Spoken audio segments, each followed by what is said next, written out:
Welcome, friends, to the Chicago Bears Real Talk podcast. Something we've decided to do, call it Real Talk Bears podcast. That's what we're going to call it. This is something just for fun, all for the friends, no big deal. We just decided to have a little practice here, trial run for something in the future. So we're going to start our day off by talking about last night's win. I'm sorry, yesterday afternoon's win. This is Victory Monday today. Wonderful day it is when you have Victory Monday. There's nothing better than a victory Monday when we have the Green Bay Packers that lose and the Bears win.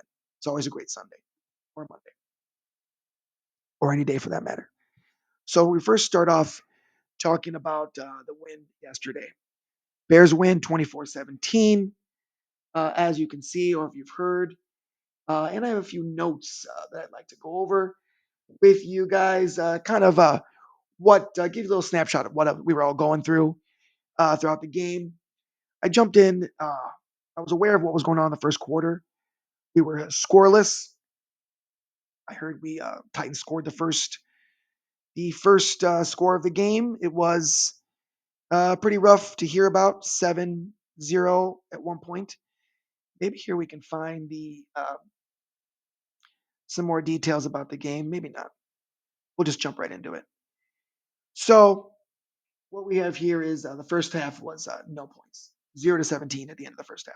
Really rough. Caleb Williams did not have a good outing. His first win at all.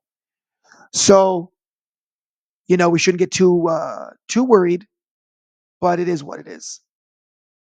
So we have here, it's Victory Monday. We won. It's a good thing, but I wouldn't put all your eggs in one basket just yet.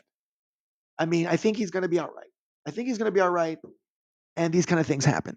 I think the main problem is we always have offensive coordinator problems, but mainly we always seem to have O line problems.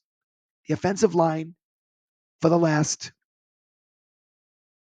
15 years that I've been following the Bears for about 20 years, more in depth, since a little bit before we went to the Super Bowl and lost. That was rough. But where we're at is when Jay Cutler, who I'm no big fan of, we all know what we went through with him for the 7, 8 years we had him. It was terrible, rough. But we have to admit he had no O line when he was. There was times where you could have to look back and say, if you look at the footage, there's a great video out. Look it up. It's about 30 minutes long. Jay Cutler and the ups and downs with the Bears, something along that line. And I remember we had a terrible O line. This guy got sacked over and over and over again. So I mean, any quarterback, O line's not good. You're not going to have a good game. So it is what it is. So we start off here, the same story. Justin Fields, Trubisky suffered with O line problems towards the end of his career, his last year. I guarantee he would have played another year. His last year with the Bears, regardless, I know Trubisky's no franchise quarterback. He had a terrible O line his last season. It makes everyone look worse. It makes the coach look bad. It makes the quarterback look bad. When the O line is non existent. Same thing with Justin Fields. He had nothing to work with. Okay, now this year they give him a bunch of weapons. Defense has improved. Offensive weapons, same story. No O line. So here we go. First half, 0-17. Scoreless home opener thus far. Drop picks, drop passes. It was bad. Defense was struggling, obviously, but that was just my notes at the time. We look at the score, but I didn't have time to really, at the moment, look in depth of what was really going on. But we knew offensive line terrible again, maybe worse than last year. Third quarter, terrible beginning. Caleb is throwing ugly balls. Titans seem to have our number. They were outplaying us on every phase of the game. Third quarter, big defensive play. Fumble recovered by Chicago. It was resulted in a touchdown by number 36, Owens. Johnny Owens, the husband of the Olympic star. That was pretty amazing. Now he's going to be known as the Chicago Bear defensive player who made things happen. He was really good. At this point, no offensive points at all on the board. Pretty rough. Looks like last year. Caleb Williams looks very unsure of what to do. O line collapses fast. Titans defense bringing heavy pressure. Rookie QB folding. Offensive coordinator struggling to make any first downs a positive play. What I was hearing from the commentators, and it made sense, there was no, the offensive coordinator, Shane, whatever his name, I'm losing his name right at the moment. There was no flow. The choices of plays in the offense for Caleb was not doing anybody any favors. It just had no flow, and the commentators mentioned the same. So now we're in the third quarter with about 3 minutes, 46 seconds left to play. The defense is playing well overall. Three and outs.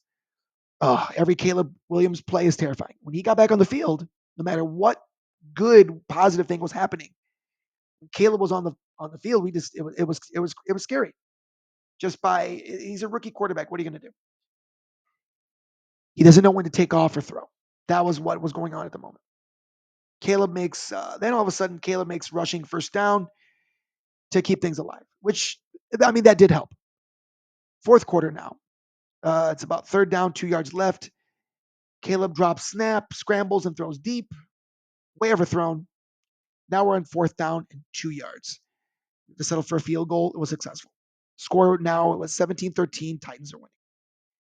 Huge fumble off Titans QB. Bears recover.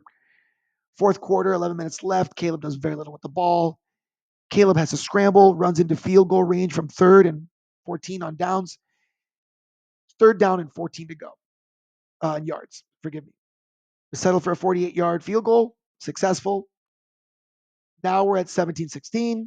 Titans are still up by one. Huge turn of events. Pick six. We are now winning 24-17. That was a monster pick six. All points were scored by the Bears thus far were by the defensive special teams. Pretty rough. But hey, a win's a win. Incredible stops by the defense at the end of the fourth quarter. This is Lewis, I believe, threw the last minute threw a interception. He threw it deep. He had no choice. I mean, it was like desperate play, and I mean, it could have happened to anybody. Deep throw didn't happen. Historical moment for QBs. This is the first quarterback, which was the number one overall pick, to win his first game of the season, not counting preseason. The first game of the season, he's the first number one overall pick, I believe, quarterbacks of all quarterbacks. First, the record was 0 wins, 13 losses, one tie, something like that for quarterbacks that were picked number one overall. So I believe he made history there. He broke the streak. Still a win. Bears win. Let's go. So, friends, we're going to cut this short or long. Forgive me. Is what it is. We're going to have fun with this. And we'll see you soon. Coming back at you from Real Talk Chicago Bears podcast. We'll see you soon. Bye bye.